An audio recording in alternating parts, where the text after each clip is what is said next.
Greg, Danny, and Joe here from Ritual Gaming, and we are bringing you our first show where we're going to be doing some updates about the meta, patches, whatever it is, and we're going to be trying to do this on a bi-weekly basis. We're going to be releasing some other series too, hopefully some series on the bundles that you can buy in the game, just talking about your best value for those bundles and how you can use them to kind of hit the top of the arena charts and Galactic War and all that stuff. And of course, today, as you can see from the title, our first video is about the February patch centered around Yoda and all those things. So, the first thing we're going to get into is the new event system. Do you guys like the new event system? What do you think, Danny? New event system? Yeah, I like it. I just like how when I'm not really playing the game for a while and I've got lots of extra energy, I can just go in and just collect some droids, and I found it really helpful just kind of use up my energy efficiently during the day.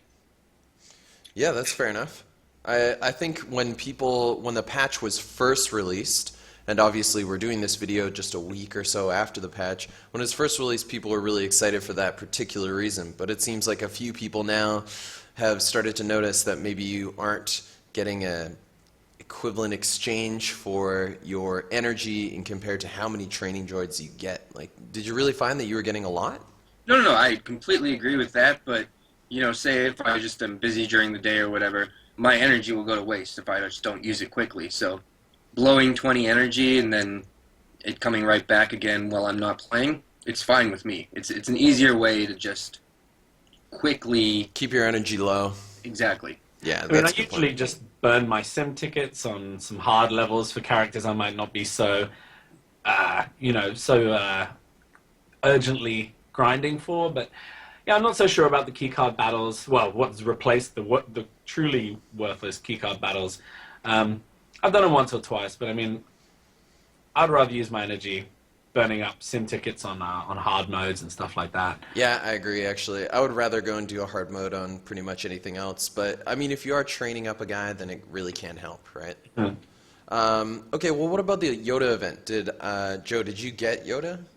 No. So, as soon as the news was announced that there was going to be this Jedi-only event, I kind of looked at my box and went, wow, crap. Like, I bought a droid bundle, and I've been pretty consistently playing the, pretty standard droid team, Poggle, Poe, and all of that, and I just don't have any Jedis apart from the consular who came with it, and I farmed a quick Luminara out to help me in Galactic War, but that was it. So there was no way really for me to get Yoda, and I think a lot of people are bummed out about that. Like, yeah. It really did kind of crap on everyone who focused early and didn't just, or who didn't happen to fall into a Jedi team through lucky chromium pulls or pick one out through buying, some sort of bundle. And of course, they released the Jedi bundle with it to tempt you in, to spending your sweet, sweet money, which I didn't cave to. So I just farmed a real quick 2-star team. And with that, I completed the first 2 levels, because you can quickly get a Qui Gon out of Cantina. Yeah. And then just using hard modes, you can get that Jedi Guardian and Ahsoka real quick. And then you've got yourself, and I had a Luminara, which I farmed from Galactic War anyway. And so I just had a quick 2-star team and ran the first 2 levels for my 100 crystals and a couple 100,000 credits. And so I guess the big question here is, next time this event comes around, will you be able to complete that first 2 ranks again? Yeah, I think that's what everyone's kind of wondering, right? Because I agree with you. I was in the exact same position. I had gone down the droids path from buying the droids pack early, the droids bundle, and now I just have rank 2 Jedis too, like 2-star kind of guys, or maybe a couple 3 or 4 stars, but not enough for 5.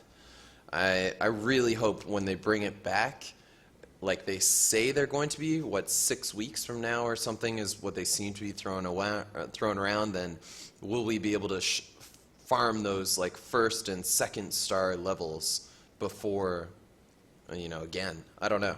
Yeah, I mean, even at that rate, rather, like, it's gonna be slow. It's gonna be slow. Like, it's gonna take 3. Take 3 rounds of this unless I get the guys up to 3 stars next time. I wonder actually then if that'll happen, if you do it that way, then you get what, like a 2-star Yoda after a very long time? It comes out based on the amount of shards required to unlock him, right? Yeah. So I guess because he's 125 shards, they've kind of created a new tier, right? Because it used to be 50 gets you a 3-star, Oh, yeah. 80 gets you a 4-star, and I guess now 125 gets you a 5-star Yoda. Right. So maybe it's just a case of biding your time, or maybe you've just got to grind out a Jedi team, in which case, I don't know if I will. I mean, anytime soon anyway, because, got other things to focus on. Yeah, that's a good point. We're going to talk about this later on during the character changes in the video, but why don't we just talk about this now and get it out of the way? What do you guys think of Yoda? Do you think he's any good? I mean, I've played against him a couple times. Joe, have you played against him much? I played against him once, and I won pretty convincingly against that particular build. I can see his use, but I just think he's a bit slow. He's very annoying for certain. That foresight that just makes him dodge and stealing all of my buffs. But by the time he had any chance of using his third ability to spread those buffs to his other team, it pretty much killed him and the rest of the team. So unless the meta really slows down, which I think is what they're really shooting for at the moment, because I feel like the arena meta at least is just real quick. It's just blam, done. 3 turns. If you haven't won by 3 turns, you're dead. Yeah, that's why I like what you're saying. I just don't see the use of Yoda right now, because you've already won by the time he's spread all the buffs that he's taken or stolen from the other guys. I've been in a lot of battles where Yoda has taken the buffs, which I've been willing to let him do, and then he spreads it to the one last guy I'm going to kill before I'm going to kill Yoda or something. It's just slow. Well, it's kind of like a DACA or something like that as well, right? Where, if it lasts, cool, it could pay off. But if it doesn't, it's just that's the first thing to go, or, the team's just going to get taken out, and there's just really no point to have that extra guy on your team that can't speed attack you. Yeah, that's a good point. I actually haven't looked into his speed. He's definitely in the long run at 7 stars below Qui Gon and Sidious, right? Have you guys looked into it? I don't know. I think his turn meter's pretty high, though, man. Is it? Yeah. Okay. Yeah. I mean, time will tell of it, ultimately, I guess. But definitely at this stage. I mean, the other thing is, at this point, I think, speaking for us 3 at least, like, people who do have him only have him at 5 stars. And none of my characters are running below 6 stars pretty much these days. So his true power won't really be revealed until he can compete at that level. I'm sure if you happen to be running a Jedi team and you snagged him and you're maybe at rank like 50 to 60 right now, he might be killing it. I just don't know. But certainly in the 60s and heading towards the level cap, like, he's not really shaking up the meta a great deal at this time. But I think they're really shooting for it to slow down, and that seems to be the general way they're going, especially with the PvP. And maybe then he finds his place when he can hang around long enough to... Yeah, if battles start going to 4 or 5 full rotations of everyone getting a turn, I could see him being incredibly useful. Yeah, definitely. All right, well... I want a Yoda. Yes.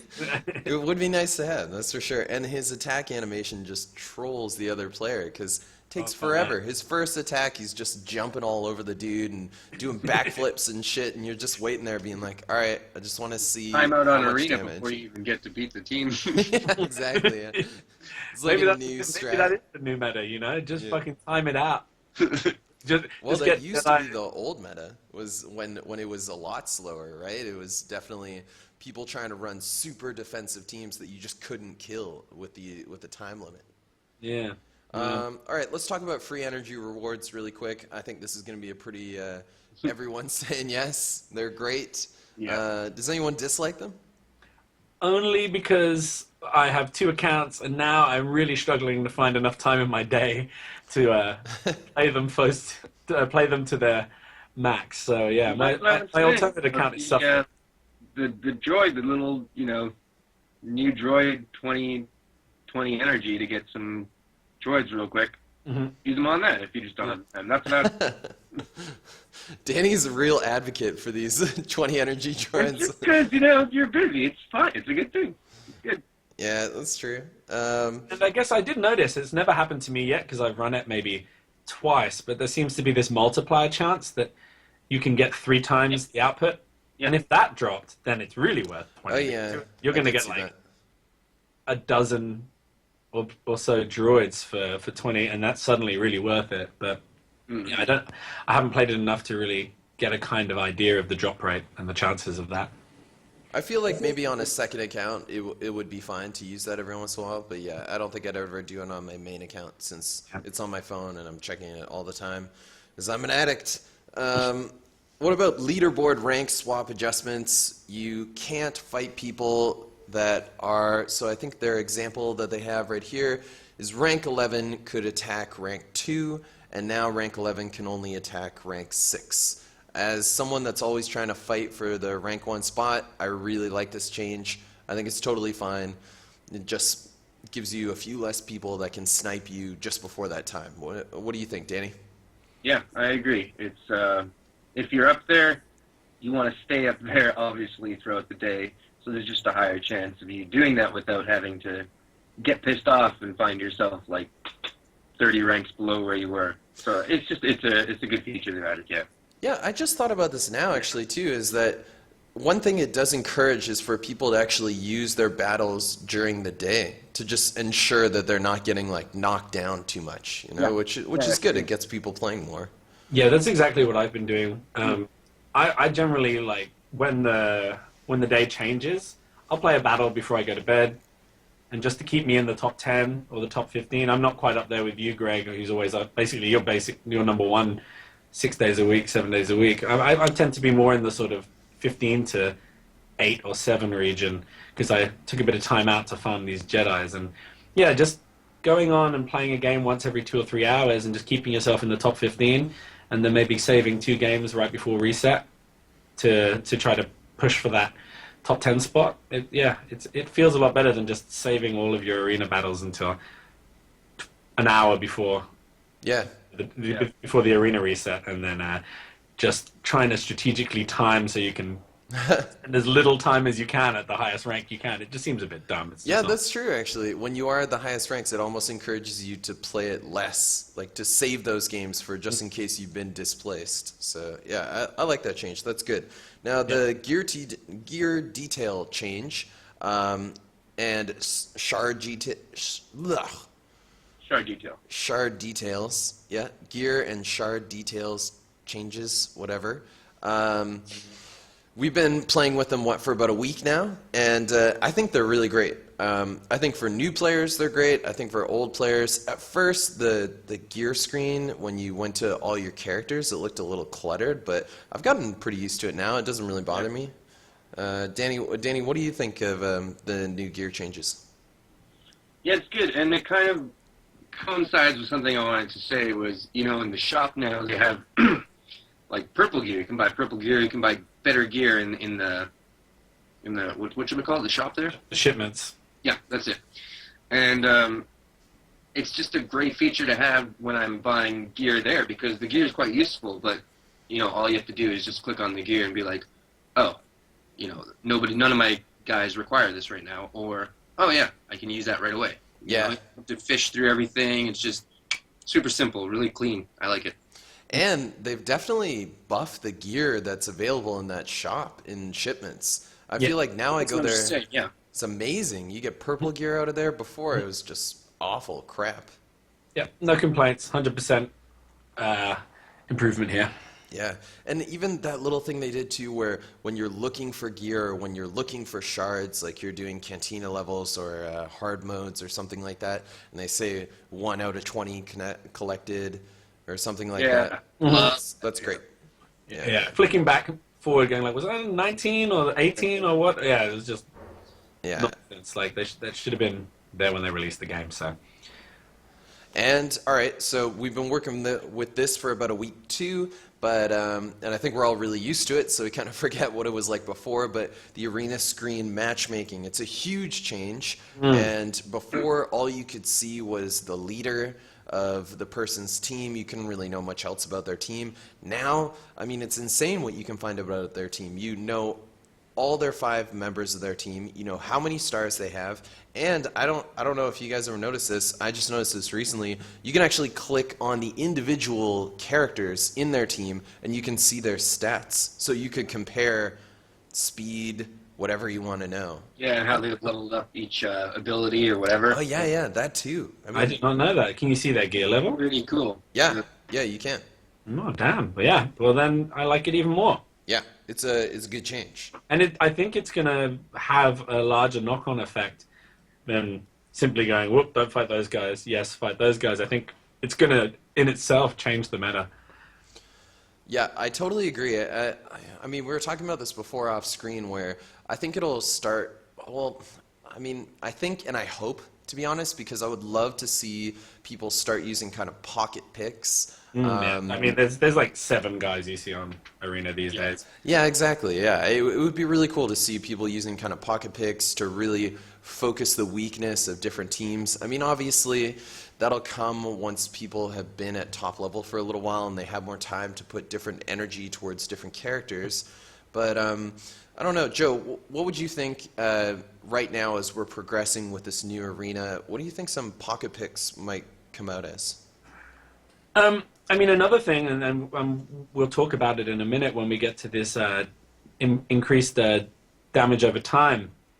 But I think that could factor in quite a lot. You know, people are starting to get their Darth Vaders, you know, and then those who didn't luck into a Chromium pull or some crazy lucky Bronzium pull, the Darth Vaders are going to start to go up, and you're going to start to see him around more. Yep. He does that crazy stacking of damage over time, and you know, and once you can see a team's running like Darth and Sid, and whatever characters appear in the future that also apply this damage over time skill, you'll be able to counter it with guys like Admiral Akbar, who basically turns that into a buff for you. You know, he heals your whole team from these negative effects. So having little tech guys, I guess you could call them, in your roster that you can sub in and out when you're facing the right kind of team, that's where this game needs to go, because I think we're just reaching the point where the people that have really invested time into the game are starting to hit these optimum teams and can now go like, oh, well, my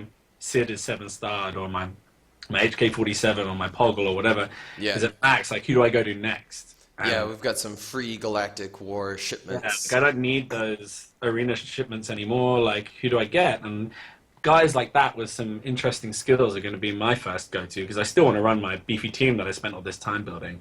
So a little dude like Admiral Akbar who does that weird stuff, or, you know, those could be the guys that you start seeing popping up here and then. Yeah. I mean, actually, when this change first came out, I was really theorizing about trying to use, what's that guy's name now? Royal Guard.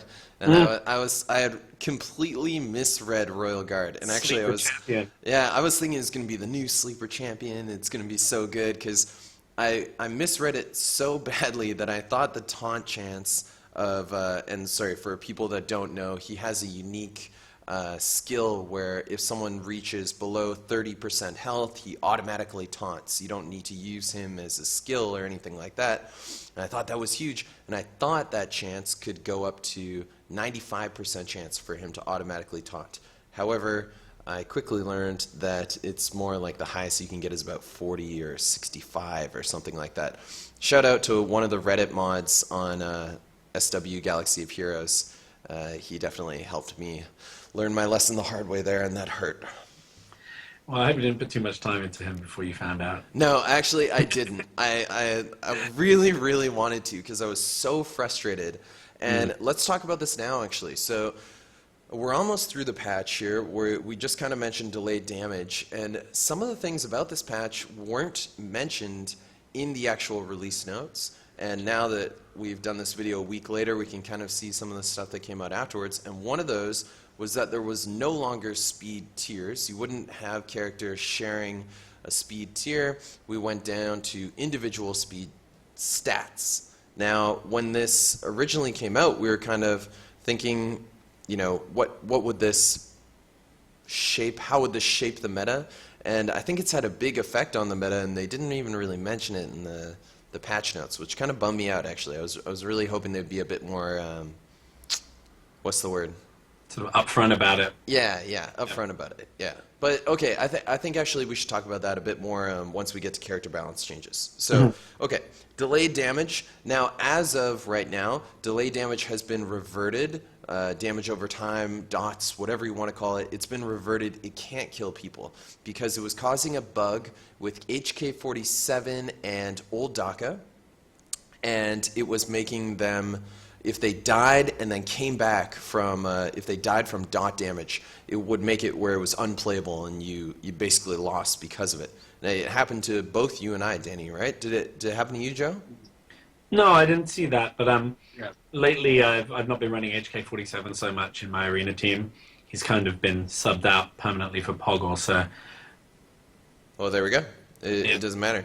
But damage over time, I think, is amazing, and you kind of, mentioned it before, where I really hope actually it creates some cool comps, kind of dots comps with Vader and all those things. And I faced the guy today. Just I sent you guys some screenshots, but yeah, they just laid him down on me. I had my Luminara with something like 8 or 9 dots on her.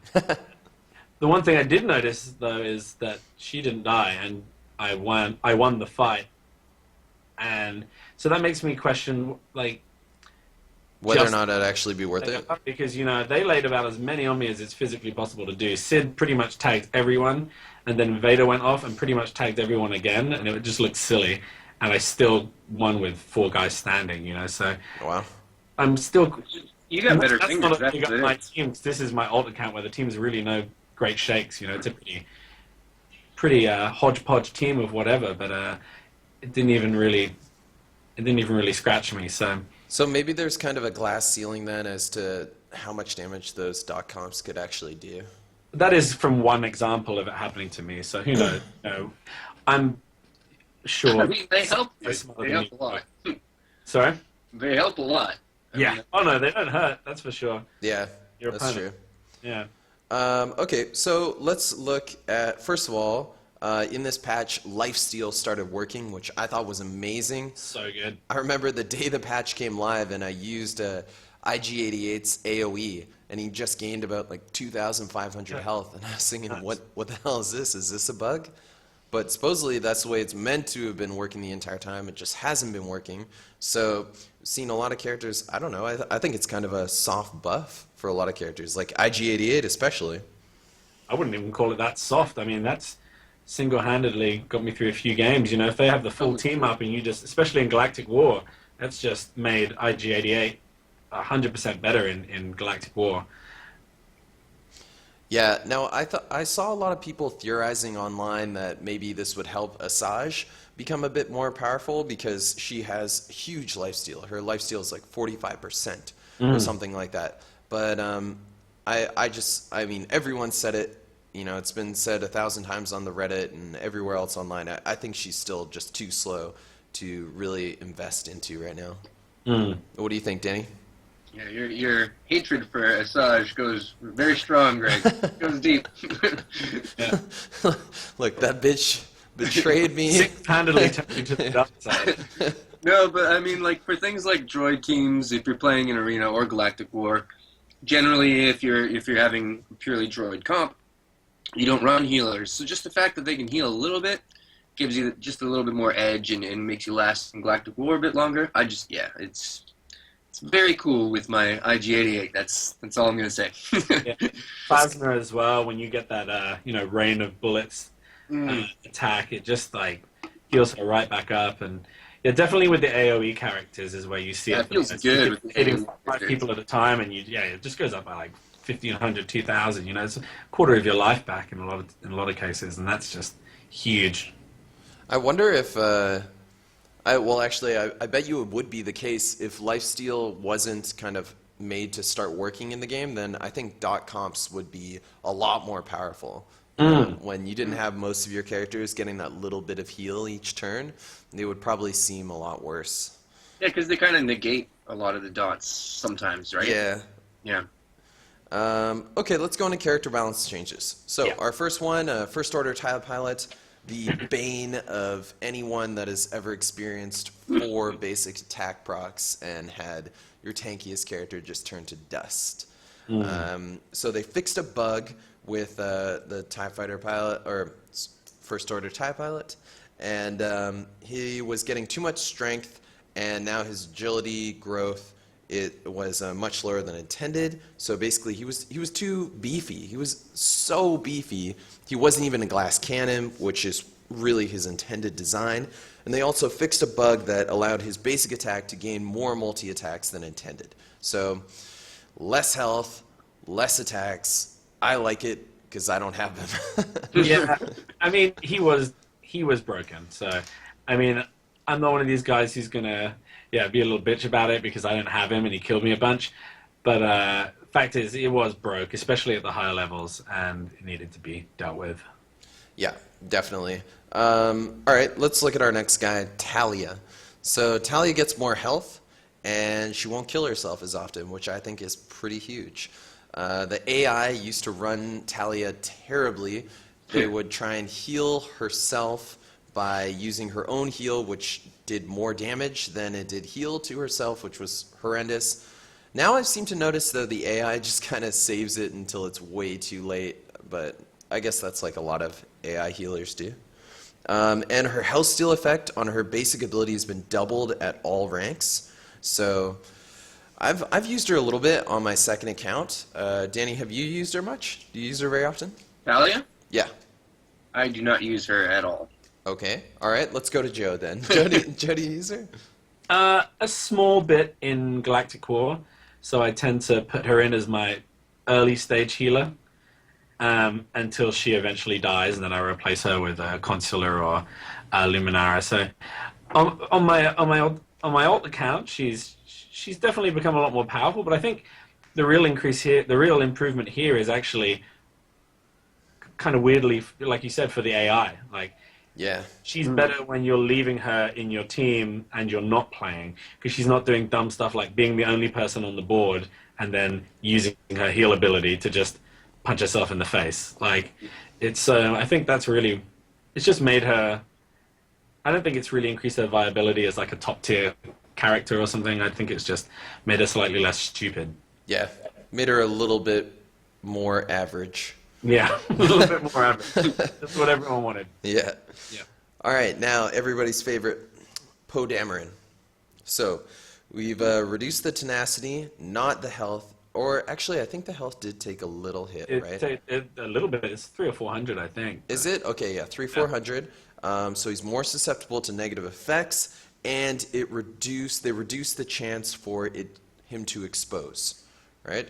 By, I think it was something like 15%. Yeah, exposed chance reduced by 15% at all ranks, reduced tenacity on unique ability from 15 to 35% to 10 to 22%, and reduced tenacity on early gear. Now, what we later on came to find out in the patch was that he, in some ways, received a speed nerf, right? He goes a lot slower now. He's definitely behind Qui Gon and Darth Sidious, which, in my mind, as an avid Poe user, is huge and incredibly frustrating. Now, Joe, I know you use him on your droids team. Mm-hmm. What's the effect of this nerf been? It's kind of still TBC, but a lot of people got real angry. I mean, I've read some pretty amusing internet threads. You know, people are just like demanding to be refunded all the gear and time and put into him and things like this. This is definitely the big shaker in this latest thing. I still think he's a viable character. As long as you keep him at the absolute peak of where he is relative to your level, which you should be doing if he's in your A team anyway. I still think he's a viable character. Did they maybe go a little too far with the nerfs? I think the speed is the big one. Like, sure, the tenacity, lowering that a little bit so that you're not exposing their entire team every time, and the exposed chance reduced a little bit. It sucks if you've been relying on him, but I don't think he's broken now. I just think they maybe swung a little too far in the nerfy direction, but they didn't quite kill him yet. Poe's still good. He's still good in my books. I'm going to keep running him. Yeah, I agree. I think before he was in a lot of different teams. You know, he could be in a tanky brawler team just for that extra expose and to protect them for the second round of turns. He could be in the glass cannon team. He could be in the healer type of team with Poggle too. Now I feel like he doesn't suit his role as a glass cannon protector as much, which really pissed me off because I was running him in Droid's team and I was loving him, but I know a lot of people are hating that. I guess I don't know. Danny, have you? You're the reason why they nerfed him. Danny, have you found? I know you also use him in your team. Have you found that Qui Gon kind of Sidious combos can just snipe one of your guys before he can do anything? Oh, absolutely. Yeah, Qui Gon's just take out a guy right away. But I've recently switched to adding a Qui Gon, so I'm not really too bummed about it anymore. 'Cause I'm doing the same now. Right. You're on that wave. Yeah. You've left us behind. No, you guys both gave into the dark side and bought those Jedi bundles, though. Poor me, behind with my Yeah, that's true. and my 2-star Qui-Gon I farmed from the cantina. You know, Poor man's Qui Gon. yeah. Yeah. Well, all right. Well, I think we can kind of touch on that on one of our further meta updates that we're going to try to do bi-weekly if you're watching this as our first video.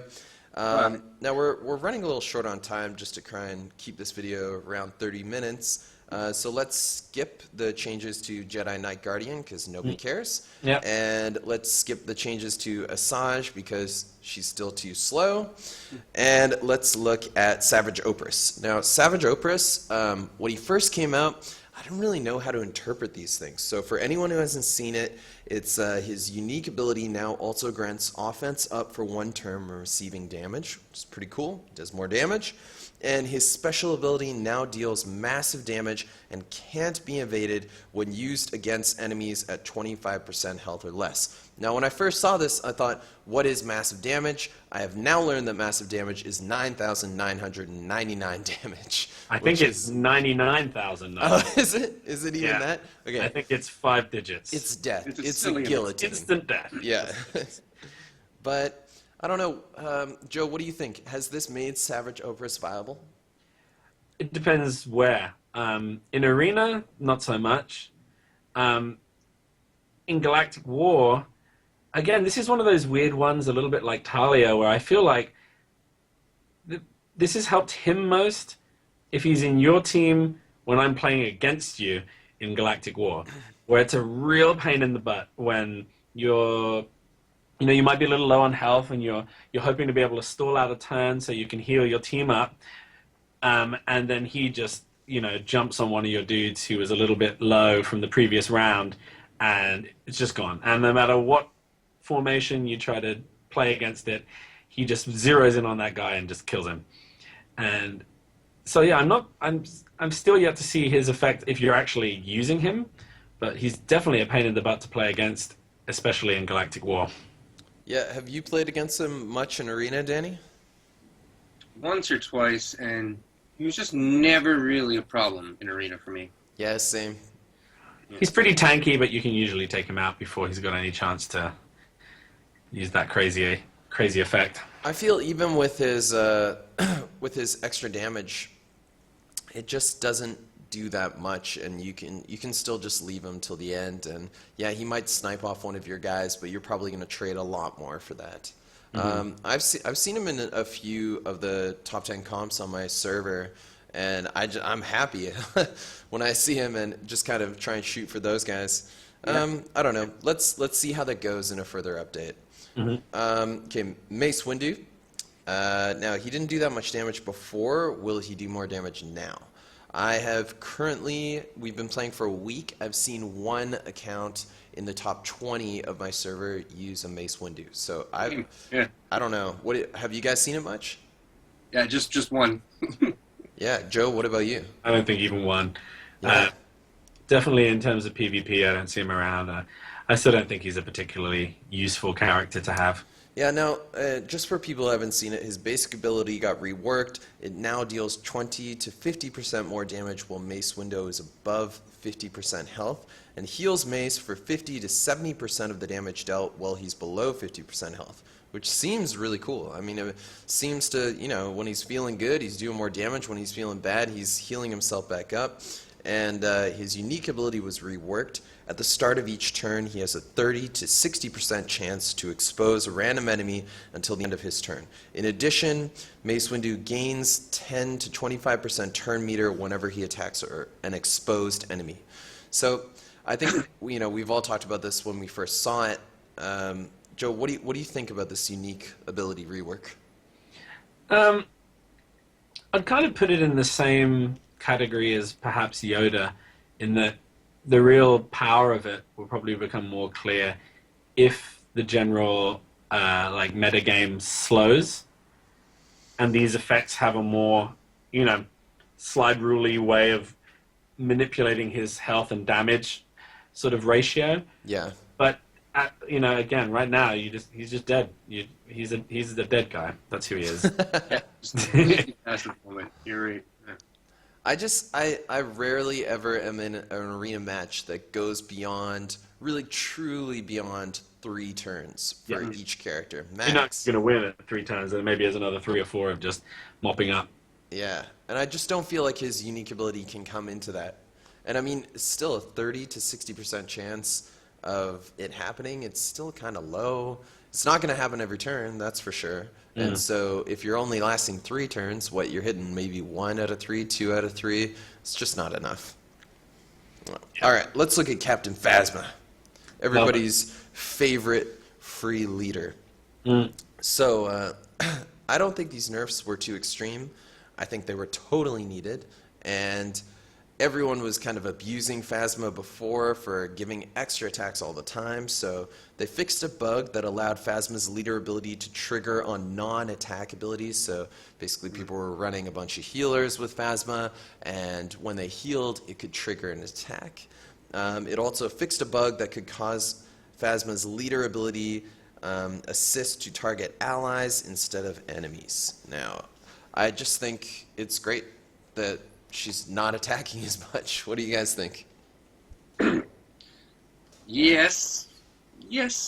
I mean, I don't really use her, but yeah, it's great she's not attacking as much. But then I think people have just found a way to still use her by adding in just a team of assist characters where they're attacking equally as fast and as often. Yeah. And it's made everything a little bit more speedy, which is also annoying. So I don't know. Well, I think it's good annoying, not broken annoying. I think that's kind of how she's supposed to be used. A really irritating team. Yeah, that's true. I guess at least now people are having to find synergy with her instead of just running a bunch of other crap where it's kind of this broken, bugged synergy. Yeah, you're healing with Jedi Consular and suddenly someone else is attacking. It's just stupid.